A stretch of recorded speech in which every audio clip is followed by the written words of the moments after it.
এখানে নামালেন কেন? এখানেই তো আমার বাড়ি।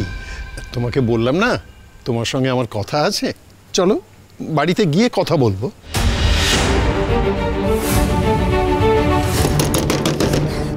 দরজা খুলুন, দরজা খুলুন, আমাকে এখান থেকে বেরোতে দিন। পায়ে পড়ছি আমি আপনার। আমার মেয়েটা একা আছে, আমাকে যেতে দিন, আমার ঠাকুরনের কাছে যেতে হবে।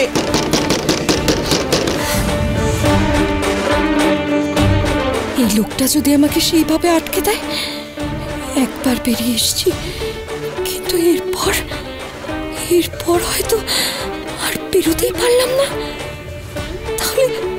তাহলে আমি আমার ঠাকুরকে দেখবো কি করে দেখবো? কি হলো এসো? কি মতলব বলুন তো আপনার? আপনি আমাকে বাড়ির ভেতরে কেন নিয়ে যেতে চাইছেন? যা বলার এখানেই বলুন। সব কথা কি এখানে দাঁড়িয়ে বলা যায়? হ্যাঁ, তোমার কোনো ভয় নেই, তুমি ভেতরে চলো। না, আমি কোনোভাবেই বাড়ির ভেতরে যাব না। যা বলার আপনি এখানেই বলুন, না হলে বলতে হবে না, আমার শোনার কোনো দরকার নেই। কেন এমন করছো? তোমাকে তো সবই বললাম। হ্যাঁ, তখন মনে হয়েছিল যে আমি আপনার সঙ্গে আসি, কিন্তু এখন মনে হচ্ছে হঠাৎ করে যে আপনার সঙ্গে আমার যাওয়াটা ঠিক হবে না।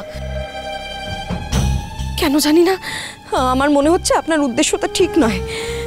আপনি আমাকে এখন বলছেন বাড়ির ভেতরে যাওয়ার কথা, আগে বলেননি।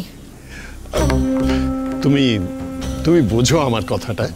দেখো রাত হয়ে গেছে, রাতে মাথা গোঁজার আশ্রয়টাও তো তোমার দরকার নাকি? অচেনা লোকের বাড়িতে আশ্রয় আমার চাই না, দরকার হলে আমি রাস্তাতেই থাকবো।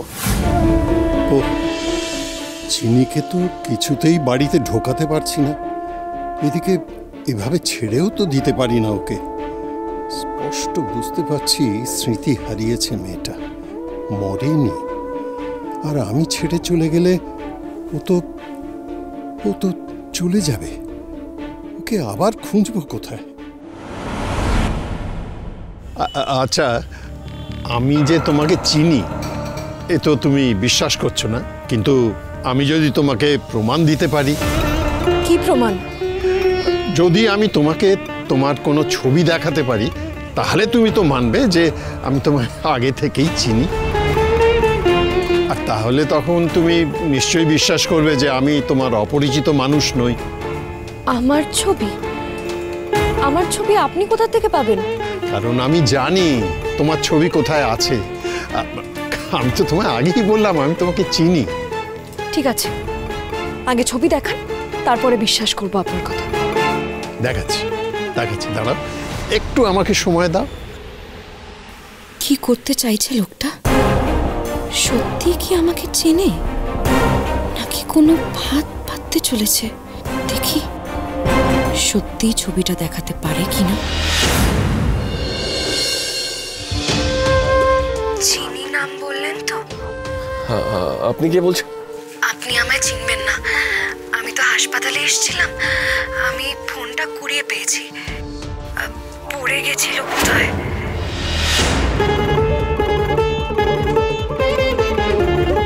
কিছুতেই ভুলতে পারছি না।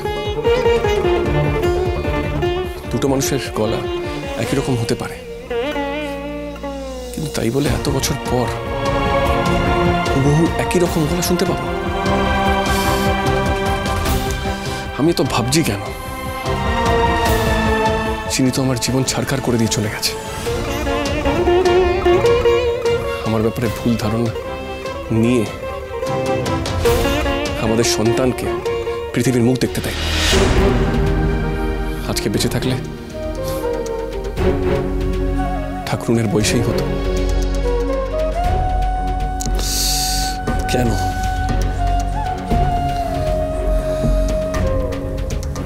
তারপরেও এরকম একটা গলা শুনে আমি এত কেন ভাবছি?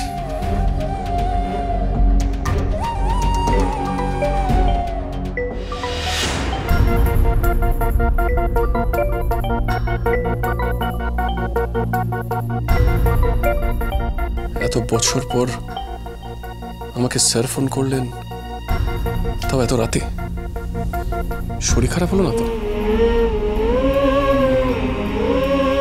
হ্যাঁ স্যার, বলুন। দ্রোণ, কি হয়েছে স্যার? বলছিলাম তোমার বিয়ের একটা ছবি আমাকে পাঠাও তো এক্ষুনি। আমার বিয়ের ছবি? হ্যাঁ হ্যাঁ, চিনির সাথে বিয়ের। এত বছর বাদে স্যার ফোন করেছেন, তাও রাত্রিবেলায় চিনি আর আমার বিয়ের ছবি চাইতে? কেন?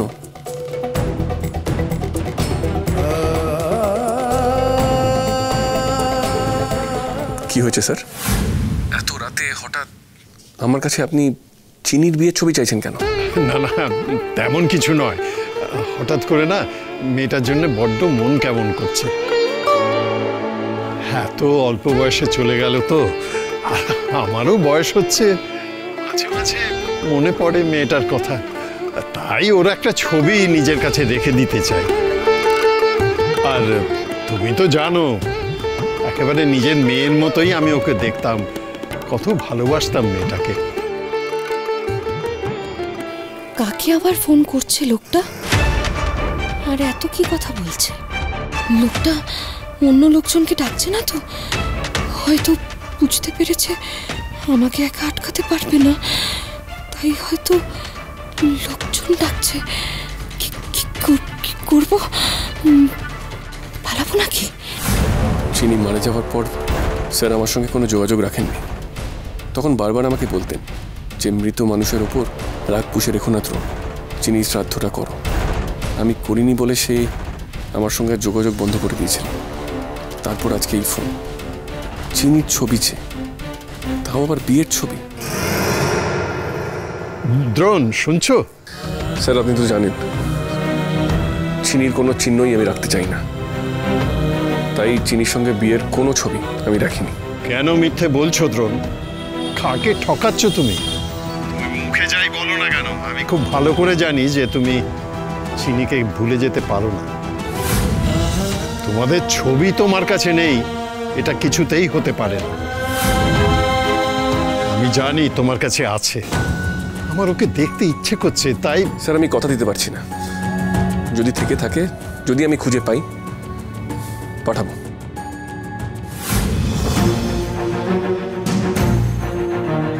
পেলেন আমার ছবি?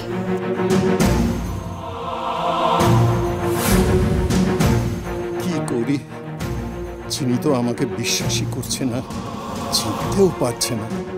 ওকে বলেছিলাম ছবি দেখাবো, কিন্তু কিন্তু এখন যদি দ্রোণ সত্যি আমাকে ছবিটা না পাঠায়। ছবি পাননি তাই তো? তাই খুব চিন্তায় পড়ে গেলেন। কি করে পাবেন? আপনি তো আমাকে মিথ্যে কথা বলছেন, আপনি আমাকে চেনেনই না, তাহলে আমার ছবি আপনি কোথা থেকে পাবেন বলুন তো? শুধু শুধু আপনি আমাকে এখানে নিয়ে চলে এলেন, আবার বলছেন আপনার বাড়ির ভেতরে ঢুকতে।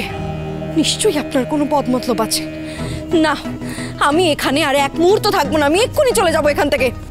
না না, শোনো শোনো, তুমি এক্ষুনি চলে যেও না, আমাকে একটু সময় দাও, মানে একটু আমাকে চেষ্টা করতে দাও। কোনো প্রশ্নই ওঠে না। আমি যখন বুঝে গেছি আপনি আমাকে মিথ্যে কথা বলছেন, তখন এখানে আর আমি কোনো সময় নষ্ট করব না, এক মুহূর্ত না। শোনো চিনি, খবরদার, আপনি আমাকে ওই নামে ডাকবেন না, কিছুতেই না। আর আপনি আমার পেছনও নেবেন না, তাহলে কিন্তু এবার আমি চিৎকার করব। কি করি আমি এখন? যদি আবার সত্যি সত্যি চলে যায়, আর তো খুঁজেই পাবো না ওকে। দ্রোণ, প্লিজ একটা ছবি অন্তত।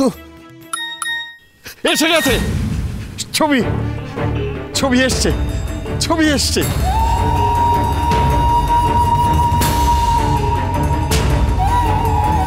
এই যে,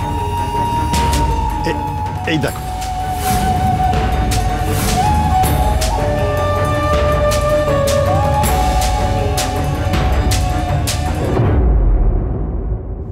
সত্যি তো, এটা আমার ছবি। এই যে দেখো, আমিও আছি, আমি আছি। এবার বিশ্বাস হলো তো যে আমি তোমাকে আগে থেকেই চিনি? এটা তোমার বিয়ের ছবি।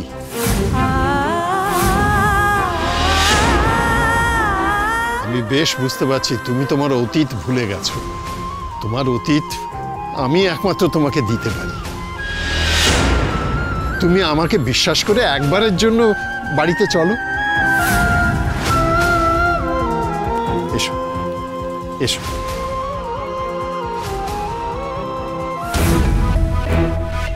এত বছর পর কেন? এত বছর পর এইসব প্রসঙ্গ আসছে কেন? যে ঘটনাটাকে আমি ভুলতে চাইছি, যাকে আমি ভুলতে চাইছি, বারবার বিভিন্ন ঘটনায় তার কথা মাথায় আসছে কেন? কেন? মন যে বলে চিনি চিনি